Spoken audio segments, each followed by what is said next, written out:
Welcome back to another video of the Hockey National Show with the hockey coach, Coach Frenchy. Today we do the series NHL Playoff 2022, and this video is all about between the Pittsburgh Penguins versus the New York Rangers in the Metropolitan Division. Don't go nowhere. I'm going to give you everything you need to know to profile its different players, the stat of each team and players, and finally, of course, a different update about injuries.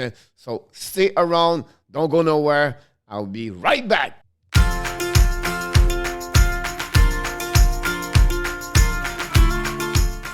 But before we start, please don't forget to click on the likes. We love the likes. Do this for us. Finally, please subscribe to the Hockey National Show and tell me what is your prediction between the Penguins versus the New York Rangers. Let's dive in right away, talking about that series with all the information you need to know. And the first thing I want to start is, of course, and first of all, they start Tuesday night at 7 o'clock at the Madison Square Garden, a Big Apple in New York. That series is going to start. And for the Penguins, they are 46-25-11. They are third in the Metropolitan Division. They won the last game. The last 10 games, they are 5-4-1. They are at differential at plus 43. They are pretty even, whatever they are at home or on the road. 23-13-5 at home and 23-12-6 on the road. For the New York Rangers, a great season. They finished second in the Metropolitan. They have won the last game. They are 6-4-0. The last 10 game differential of plus 47, pretty even. 52-24-6. 27-10-4 at home and 25-14-2 on the road. The power play advantage, the New York Rangers 4th in NHL. The Penguins are 19. The penalty kill, both of them are pretty solid. Third for the Penguins and 7th for the Rangers. The goals for advantage, the Penguins 3.28 over 3.05 for the Rangers. Goal again, we talk about two strong teams on the defensive side. Rangers finished second in the NHL, 5th for the Penguins. Shot for, the Penguins shot a lot, 34.7 versus 29.2 for the Rangers. The face-off, Penguin win also 51.1 versus 48.1 for the Rangers. The block shot, 9 for the Rangers, 17 in the ranking for the Penguins. The hit per game per 60 minutes, 24.15 for the Penguins, 25.28 for the Rangers, a little bit more physical. Finally, the giveaway. They don't average, they don't give a lot of puck whatsoever. The Rangers are 15 in NHL, and great for the Penguins. They're only 7.69 per game, so that's a great performance for them. Let's dive in about the next thing I want to talk about, the series overall. First of all, the Rangers dominate the series. Again, the Penguins this season, 3W in 4 games. The Penguins about the goaltender. Now, we know what you have a big problem over there. Tristan Jarry have a great year with a 2.42, 0.91, and 9 save percentage with 34 W. Is on injury at that moment. How long? We don't know. It's really not publicized a lot about his concern about his injury. So we don't know exactly what will happen to him. But it will be interesting to follow up if he can play during the first round. If not, it all depends now that Casey DeSmith have a 2.79, 0.91, and 4. And the backup is going to be Louis Domingue. For the Rangers, listen, the best goaltender in NHL this year, just again, 36 W, but 2.07, guys, 0.93 and 5. He has this season, so he could become the winner of the MVP. I'm sure he's going to win also the Vezina as a goaltender in NHL. Now, the leader on the points, we have Jake Guenzel for the Pittsburgh at 84 versus Artemi Panarin at 96.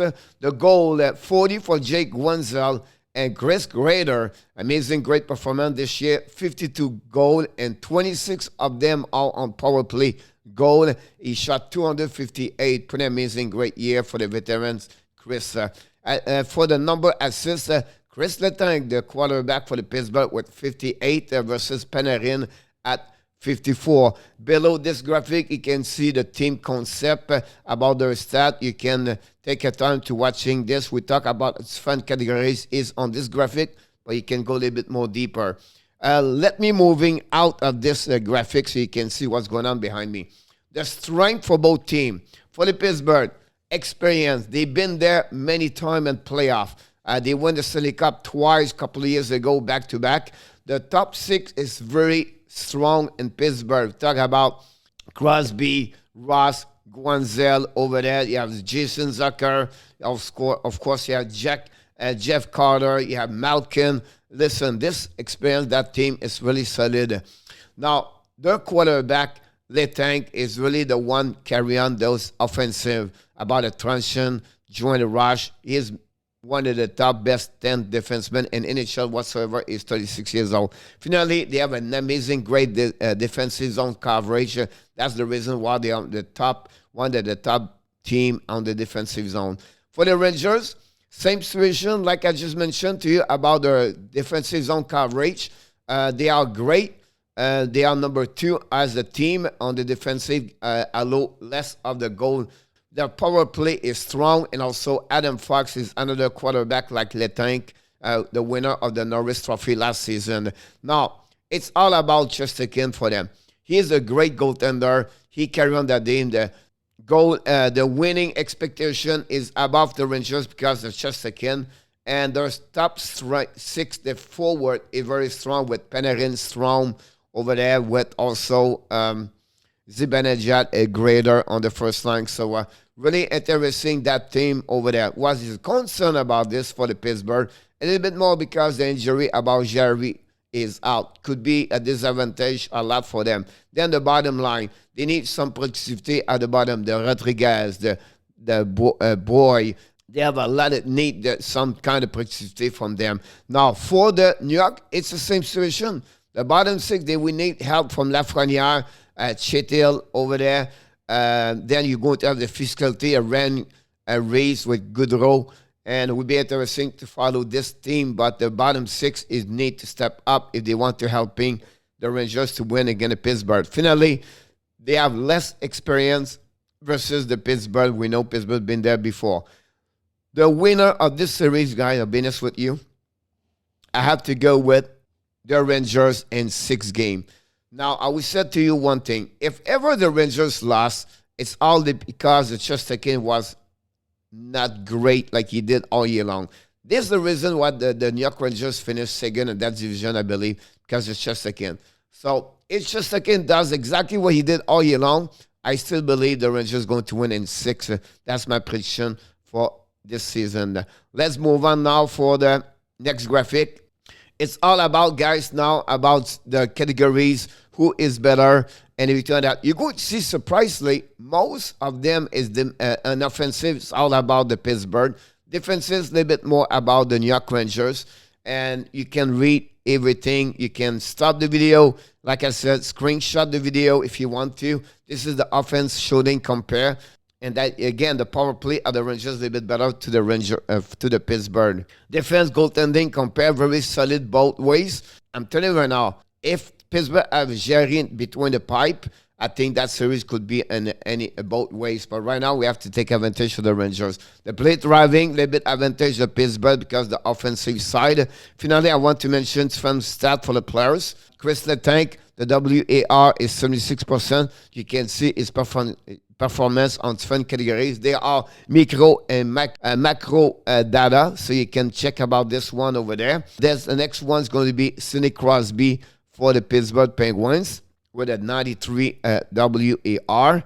Next one's going to be Jake Guanzel, 85 WAR. Amazing, great performance as the offensive side with 40 goals this year. Then all about the Rangers, starting with the quarterback, Adam Fox, 98 WAR.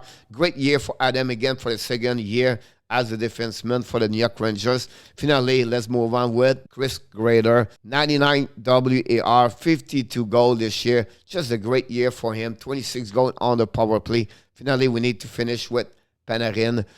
for the Rangers. 63% play on the second line most of the time behind Grader. We have a lot of great opportunities for him. He have over 100 points this year with the New York Rangers. So would be really interesting. I want to remind you guys, don't forget we are live Sunday night at 8 o'clock p.m. Eastern Time. Join us talking about the prediction, bracket, NHL, different nomination for different trophies. So I can't wait to see you guys to join us, the insider of the Hockey Nation live show. This series is going to be great. It's going to be physical. You're going to have a lot of big save, a lot of great offensive side also. Then finally, I want to mention on the injury, both of them are pretty good. They are not bad injury, although the fact Tristan Jarry is the biggest problem for the Pittsburgh. We know Sammy Blais was traded from the Blues to the Rangers versus the Buchnevich. He is out. Tyler Mott is another one we have to follow up. They have a couple of trade they make at the trade deadline for the Rangers. They got also Andrew Kopp. He's going to be a big key manager about that series for sure for the New York Rangers. On the flip side, not much to say about the trade deadline. Did not add a lot of players for the Pittsburgh Penguins. Really interesting. Like I said, my prediction for that series, guys, Rangers in 6. Thank you so much for watching another video of the Hockey National Show with the hockey coach, Guru, Coach Frenchie. Before we leave, we want to remind you, please click on the likes. Finally, tell me what is your prediction. And of course, you have greatness inside of you. Have an amazing, blessing day, everybody.